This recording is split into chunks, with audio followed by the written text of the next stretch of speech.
One of the most inspirational people in my life was my scoutmaster, Benny Dake. I first met or encountered him when I was 6 years old, and he was at that point, I believe, a widowed father of two boys, almost out of Cub Scouts and into Boy Scouts. I stayed with one Cub Scout pack my entire scouting term, and then I moved into, or hoped to move into, a troop of the same location and number.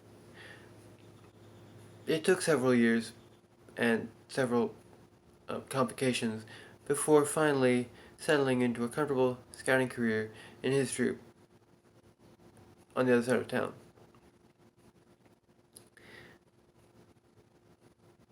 I believe now that I've mentioned a bit about the man and my relationship with him, I should now tell you why I chose him as inspirational.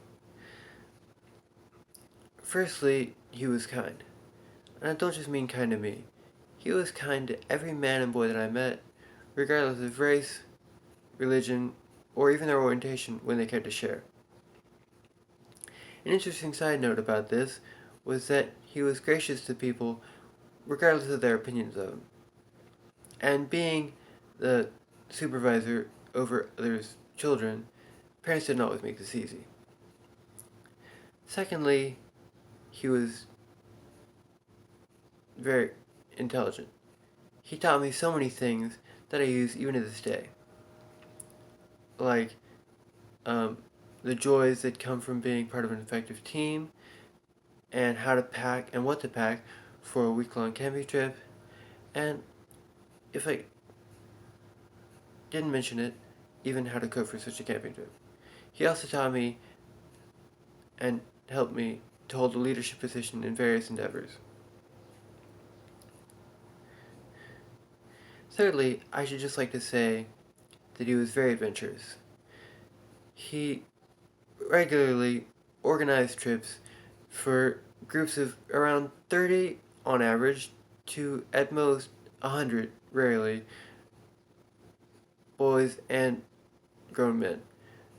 He not only led these and was responsible for both their safety and their well-being, but he also made these trips both entertaining and educational.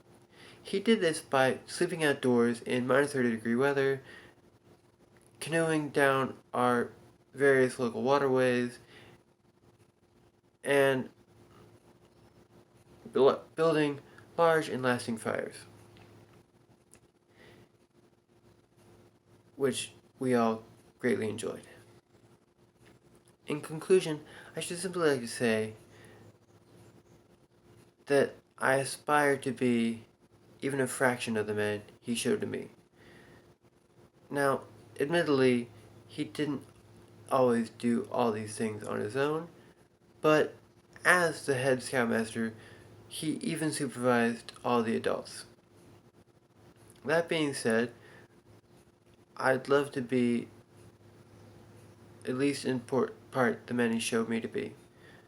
A leader, but also kind and generous, friendly, courteous, and brave.